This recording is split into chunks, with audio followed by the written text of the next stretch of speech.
বাংলাদেশ গত 7 বছর যাবৎ মিয়ানমার হতে আগত 12 লাখেরও বেশি রোহিঙ্গাদের মানবিক কারণে আশ্রয় দিয়ে আসছে। আসসালামু আলাইকুম।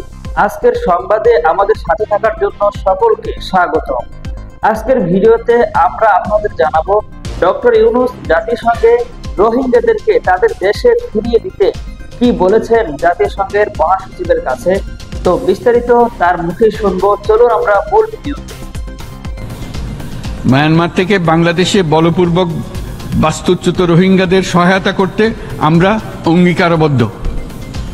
আমরা রোহিঙ্গাদের জন্য মানবিক সহায়তা কার্যক্রম চালু রাখা এবং তাদের টেকসই প্রত্যাবর্তন নিশ্চিত করার উদ্দেশ্যে আন্তর্জাতিক সম্প্রদায়ের পর্যাপ্ত সহায়তা অব্যাহত রাখার আহ্বান জানাচ্ছি।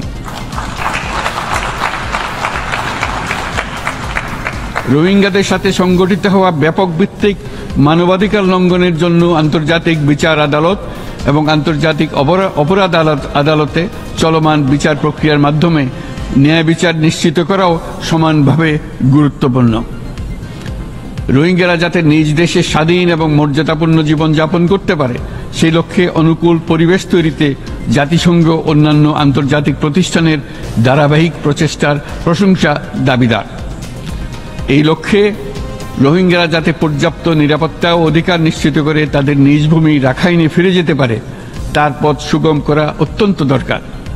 মিয়ানমারে প্রতিনিয়ত পরিবর্তনশীল অবস্থা বিবেচনায় রেখে বাংলাদেশ আন্তর্জাতিক সম্প্রদায়ের সাথে একযোগে রোহিঙ্গাদের নিজ দেশে মর্যাদাপূর্ণ টেকসই প্রত্যাবর্তনের জন্য পরিবেশ সৃষ্টিতে কাজ করতে প্রস্তুত।